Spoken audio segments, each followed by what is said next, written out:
Hello everyone. So question है what rate gives rupees 280 as interest on a sum of rupees 56,000 in 2 years.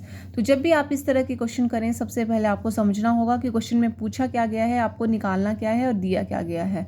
तो देखिए, इस question में आपसे रेट पूछी गई है, आपको रेट फाइंड आउट करनी है कि कौन सी रेट से आपको, अगर 56,000 का प्रिंसिपल है और 2 ईयर्स टाइम दिया गया है और अगर आपको 280 इंटरेस्ट मिल रहा है, तो कौन सी रेट से वो आपको 280 इंटरेस्ट मिल रहा है। तो देखिए, यहाँ पे आर आपको फाइंड आउट करनी है, टाइम आपको दिया गया है 2, प्रिंसिपल आपको दिया गया है 56,000, ठीक है, और इंटरेस्ट आपको दिया गया है 280 रुपीज़, ठीक है।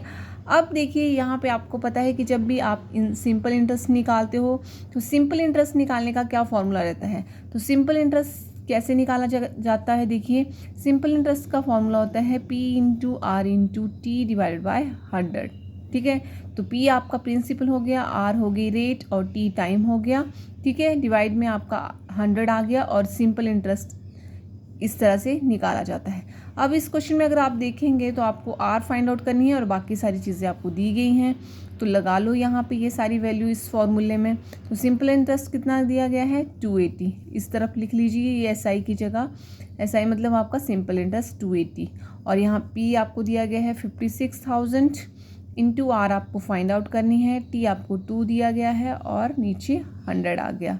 अब देखिए, आपको आर फाइंड आउट करनी है तो आप इसको एक साइड रहने दीजिए, मान लो ये आपका राइट हैंड साइड है तो यहीं पे रहने दीजिए, और बाकी सारी चीज़ों को आप 280 की साइड ले जाओ, दोनों लेफ़्ट और राइट में हैं तो 280 और यहाँ 100 डिवाइड में है, तो इधर जाके क्या हो जाएगा, दूसरी साइड में ये मल्टीप्लाई हो जाएगा, ऊपर चला जाएगा और ये 280 से मल्टीप्लाई हो गया और आपका 56,000 और 2 क्या आ गया, यहाँ पे नीचे आ गया।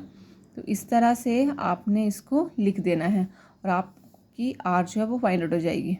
अब देखिए, 2 0 इससे कट होगी, 1 0 इससे कट हो गई, अब 28 2 जार कितना हो गया 56। देखिए, आर कितना रहा यहाँ पे 1/4।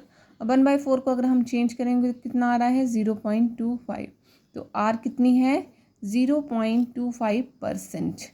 तो इस तरह से आपने, जब भी आपको सिंपल इंटरेस्ट का क्वेश्चन हो चाहे कंपाउंड इंटरेस्ट का क्वेश्चन हो, आपको फॉर्मूला याद होना चाहिए, आप क्वेश्चन को बहुत ईजिली से कर सकते हो। जब तक आपको फॉर्मूला याद नहीं होगा आप क्वेश्चन नहीं कर पाएंगे, ठीक है। और simple interest and compound interest के फॉर्मूलाज की वीडियो भी मैंने बनाई हुई है, आप मेरे चैनल में विजिट करके वो देख सकते हैं।